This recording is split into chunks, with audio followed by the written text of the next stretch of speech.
3 दिन पूर्व एक ग्रामीण काश्तकार ने बैंक से उठाए गए केसीसी लोन माफ कराने के लिए पुलिस थाने में 11,65,000 रुपये चोरी होने की झूठी रिपोर्ट दर्ज कराकर पुलिस की परेड करा दी। मगर पुलिस ने त्वरित कार्रवाई करते हुए मामले का 36 घंटे में पर्दाफाश कर दिया तथा आरोपी काश्तकार को 151 के तहत गिरफ्तार कर लिया। थाना प्रभारी राकेश यादव ने बताया कि 4 जून को गांव लेसवा स्थित मुंडेलों की ढाणी निवासी अर्जीराम जाट ने रिपोर्ट दर्ज कराते हुए बताया कि वह गांव से बाइक पर पुष्कर की यूको बैंक में केसीसी की रकम 11,65,000 रुपये लेकर जा रहा था। इसी बीच नांद स्थित गौशाला के पास नीलगाय से उसकी बाइक टकरा गई, जिससे वह घसीटता हुआ खाई में गिर गया। साथ ही रुपयों से भरी कपड़े की थैली भी गिर गई। 10 मिनट बाद वह खाई से निकला तो रुपयों की थैली नहीं मिली। इस पर पुलिस ने अज्ञात व्यक्ति के खिलाफ चोरी के आरोप में रिपोर्ट दर्ज की। सीआई ने बताया कि मामले की गंभीरता को देखते हुए टीम गठित की गई। प्रारंभिक जांच में पुलिस ने ग्राम लेसवा से घटनास्थल के बीच रास्ते में लगे सीसीटीवी कैमरे के फुटेज खंगाले, जिसमें बाइक पर रुपयों से भरी थैली नजर नहीं आई। इसके अलावा न तो मोटरसाइकिल क्षतिग्रस्त मिली और न ही घटनास्थल पर कोई खाई दिखी। जांच में परिवादी की भूमिका संदिग्ध होने पर उससे पुलिस ने मनोवैज्ञानिक तरीके से कड़ी पूछताछ की, जिसमें उसने लिखित में कबूल किया कि केसीसी लोन के रुपये बैंक से माफ़ करवाने के लिए झूठी मनगढ़ंत कहानी बनाकर रुपये चोरी होने की रिपोर्ट दी थी। 4 तारीख को पुलिस थाने पर सूचना मिली कि एक व्यक्ति है हरजीराम पुत्र खेराम जाट 52 वर्ष के हैं। वो अपने गांव लेसवा मुंडेलों की ढाणी लेसवा थाना सांगन से केसीसी की रकम लेकर 11,65,000 यूको बैंक पुष्कर में आ रहा था, जहां से उसने पहले कई सालों पहले 9 लाख का कोई लोन लिया था। उसका पैसा ब्याज सहित वापस चुकाने के लिए परिवादी ने जैसा बताया कि वो लेके वो आ रहा था, तो रास्ते में नीलगाय ने गौशाला के पास नांद के पास में टक्कर मार दी, जिससे वो गिर गया। गिरने के बाद वो थोड़ा सा अचेत अवस्था में था। इतने में कोई उसके 11,65,000 रुपये उठा के ले गया अज्ञात व्यक्ति। इस पर आईपीसी की धारा अंतर्गत 379 चोरी का मुकदमा दर्ज किया गया। इसकी पड़ताल की गई। एक टीम का श्रीमान एसपी साहब के निर्देशानुसार विशेष टीम का गठन किया गया मेरे नेतृत्व में। उस टीम द्वारा जहाँ की घटना बता रहा है वहाँ के चूँकि सीसीटीवी कैमरे नहीं थे, तो पिछले 1-2 किलोमीटर बैक से उसके गांव की तरफ के सीसीटीवी कैमरे फुटेज चेक किए गए।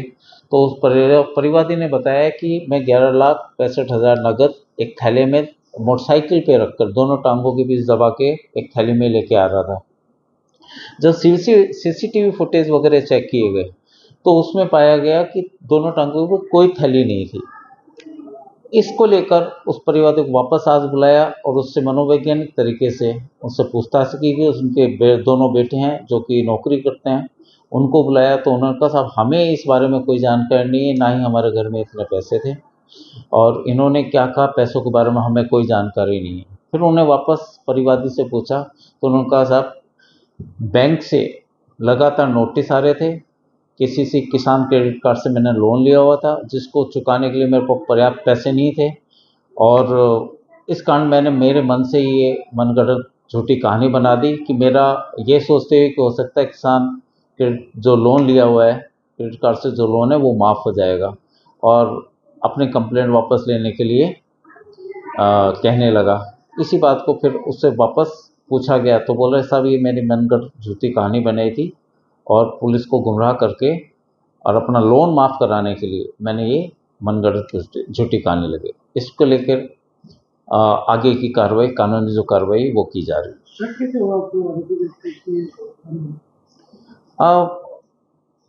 देखिए जो उनकी बॉडी लैंग्वेज होती है, जो बातें छुपाता है, वो अपना आप ही उसकी बॉडी लैंग्वेज बता देती है। जब उनसे बार बार पूछा गया तो वो कहानियाँ बनाने लगा। जब उनकी मोटरसाइकिल वगैरह उसे दिखाई तो उस मोटरसाइकिल पे कोई भी एक्सीडेंट या नीलगाय जब टक्कर मारती है तो कहीं ना कहीं मोटरसाइकिल पे बड़ी बड़ी गाड़ियाँ ही टूट जाती है, पलट भी जाती है नीलगाड़ी की टक्कर से।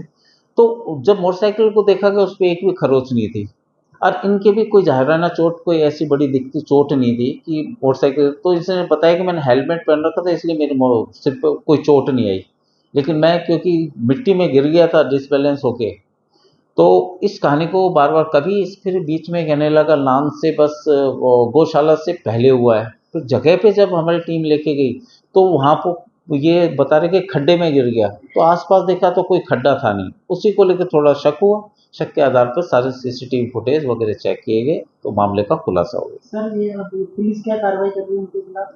इनके खिलाफ आगे जो भी माननीय न्यायालय में चार्जशीट पेश की जाएगी, न्यायालय जो भी आदेश देगा उसके आदेश में अग्रिम कार्रवाई की जाएगी। मुकदमा दर्ज कर लिया गया? हाँ, मुकदमा अभी तो चार्ज पेश होगी, आज उसे शांति भंग में गिरफ्तार किया गया है। आगे कोर्ट जैसा आदेश करेंगे, माननीय न्यायालय जैसा आदेश करेंगे वैसे पालना की जाएगी। और इसके खिलाफ 142(211) में तो कार्रवाई जो भी माननीय न्यायालय आदेश देते हैं वो अग्रिम कार्रवाई न्यायिक कार्य की जाएगी।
Pizza Point, Kangor. For delicious moments.